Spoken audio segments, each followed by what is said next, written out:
Alright, to be overrated. Now it's time for the underrated. Guys we thought should have been... Got snubbed or should have been a little bit better. A couple of them I kind of disagree with on here. Just like, I don't think they should have... They should have got higher scores, I believe. What do you think?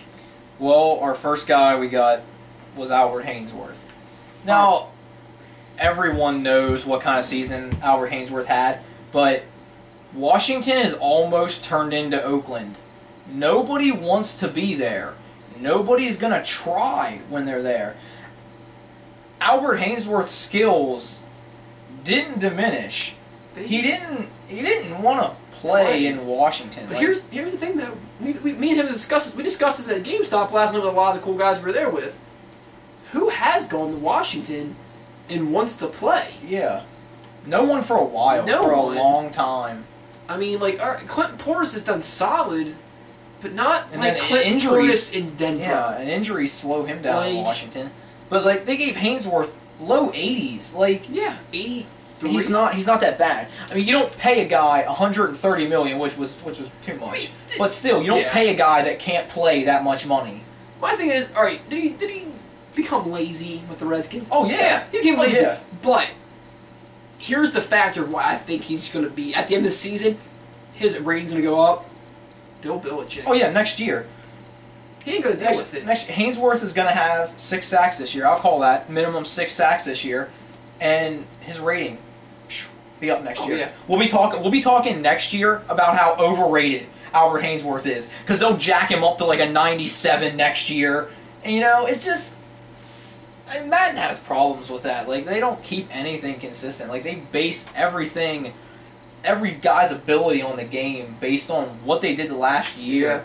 Except for Champ Bailey. Champ Bailey, they base it on what he did in 2002. Yeah, 2003. You know, like, I don't know. All What's right. our next guy? Next guy, I think he got snubbed because who his quarterback was last year, was Sidney Rice. Playing for the Seahawks this year. I'm not going to say Sidney Rice this year is going to be phenomenal. I'm not saying that. But last year, he didn't get the ball as much as he wanted to because, A, he was injured a lot last year. Yeah. Second, that's no reason to drop his ratings. Like, he didn't forget how to perform. No, not by far. But this is the reason I think he dropped. He didn't get as many passes when he did play. He didn't get as much yardage, didn't get as much touchdowns. But I don't put that on him. I put that on Brett Favre. That whole team just fell apart. Like, coaching staff, everybody, it just fell apart. Yeah, Brett Favre was just... You bring in Randy Moss as a publicity stunt. Like, you didn't bring him in because you thought he was going to save the season. Publicity stunt? That was a joke. It wasn't it was just a straight up joke. So I don't know. I just think Brett Favre, he should have retired after his first year with the Vikings. He should have came back. Should have went up on on a high note. Yeah, he got 2 chances. Like he could have went out a legend in Green Bay. I know he threw that pick at Lambeau Field to your Giants. Corey Webster, last play, Brett Favre, Green Bay. But he still had a monster year. He took the Packers where no one thought they were going. One game away from the Super Bowl. He quits then. He's a Packer legend, and no one has hard feelings. Aaron Rodgers comes in, dominates. Everybody moves on with their lives and has a great time. No. He's got to go to the Jets. Flops. Everyone's like, oh, Brett Favre, washed up, huge mistake. Goes to the Vikings and has an MVP season. Plays like a monster. Quit, get out of there. I don't care if you miss the playoffs. You have a season like that, leave. Get out of there. Get out of it. So, I mean, I understand the Vikings put a lot of pressure on him to come back. I mean, he had Jared Allen calling his house, and I wish Jared Allen called my house. I'd do whatever he wanted if he called my house. Brett Favre, one Brett from another Brett. Just don't come back. Just hang it up. We love you, dude, but just don't come back. He's done. He's done. He's gonna help out our next guy. On the list. Giving notes to about how to play quarterback. Don't know if that's a great idea. I think our next guy was probably on a better track before Brett Favre got a hold of him. But just don't take his advice on word throw and accuracy. Yeah, or how often. Our next guy is Colt McCoy. I was huge on Colt McCoy when he was coming out of Texas. I was so pumped. I wanted the Colts to take him, so when Peyton retired, I could root for the Colts. But the Browns took him. And everyone laughed at me and told me, oh, Colt McCoy on the Browns, he'll never amount to anything. Had a solid year last year. For a rookie, solid year. And Playing against the Ravens and the Steelers. And honestly, I mean, the Bengals... Their defense ain't awful. Their defensive line linebackers are pretty solid. You have Dhani Jones. You have Keith Rivers and Ray Maluga for the linebacking core. You have Jared Gathers last year was on, if I'm correct. Don't mark me on that one, for the Bengals last year. We'll get a checker. We'll figure that out. I'll let you know next week. But, I mean, then you go against Ray Lewis, Ed Reed. He played all right. Played good. And this preseason, he had to play against Ike Taylor. Oh wait, that was the only touchdown. That was the only the only time he ever scored a touchdown against Steelers with Ike Taylor. But he hasn't scored Ike Taylor. They gave him a 77. He got the same rating as Vince Young. Really? All right, Vince Young, since he came to the NFL, 4th best winning percentage of a quarterback. Yeah, that's awesome. But really? How difficult is it? How difficult is it to come in, play against poo teams, win against them, and then when you see you got a big game on the schedule, you're like, oh, my calf muscle hurts me. Turf toe time. I can't go. Go ahead and put Carey in. Put Carey in. Let him take on the Colts. You know, like, come on. Yeah. I mean, that's not fair. And to give Colt McCoy a 77, same rating as Vince Young, there is no one in the NFL, if you were like, you need a starting quarterback, your choices, Colt McCoy, Vince Young, who are you taking? Nobody is taking Vince Young. No. Pressure. There's the key word right there. This whole entire thing with Vince Young.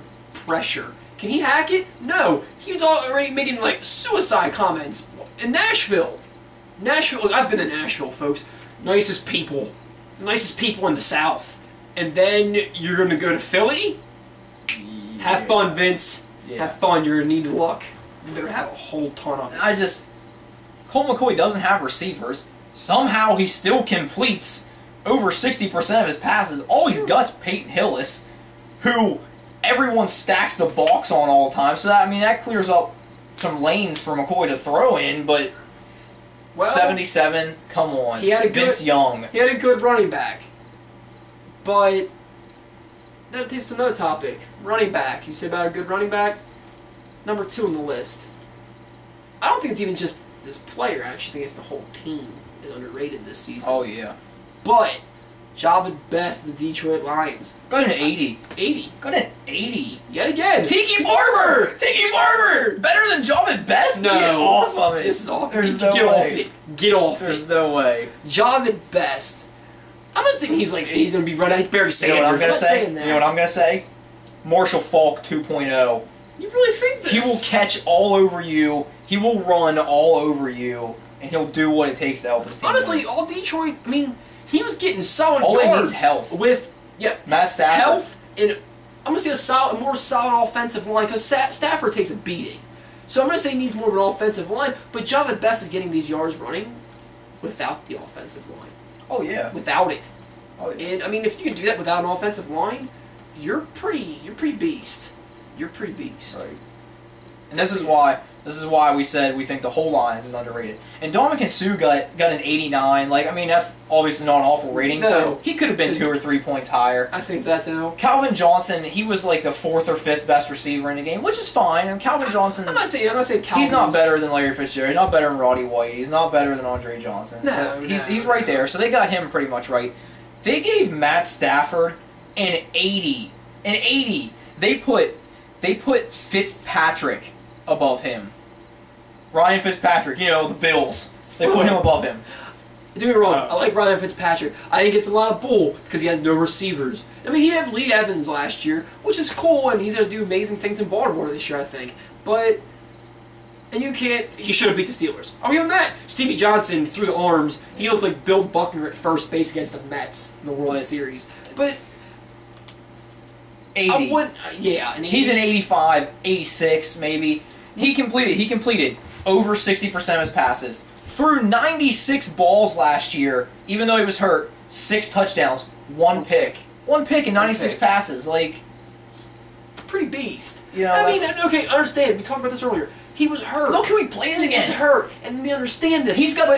Last year, he had the Williams brothers coming after him. He had Jared Allen coming after him. He had Clay Matthews coming after him. Then he had to throw out in the open. Charles Woodson's out there. Out there. Come on. Allen, and only one pick. Like, yeah, one pick. And that's all he got. I mean, okay, I'll give it to him. You get to play the Bears twice, and Jay Cutler throws 8 the picks Bears a game. linebackers, Brian Urlacher. Julius Peppers. Oh, Julius Sergeant Peppers. You know, like. Oh, damn. Well, Peppers plays whenever he feels like playing, though. Well, that's fine, but he's still gonna play him. Yeah. Well, I mean, So I don't see how Matt Stafford's rating is gonna go up next year because he's gonna get attacked again. this is true. I mean, it sucks for the Lions because if you put the Lions in a division with the Cardinals and the Rams and the 49ers and the Seahawks, Playoffs. all 12 wins. Easy. 12 It'd be wins. over. Like, but What? Packers and Bears 4 I times don't know a about year. that, though. Gotta go against Sam Bradford, who in his rookie season Sam Bradford's good. did phenomenal. And talking about rookies, time to go to the topic of rookie overalls this year. What kind of thought about were they right on? Were they overrated? Were they underrated? Were they in the right order of ratings?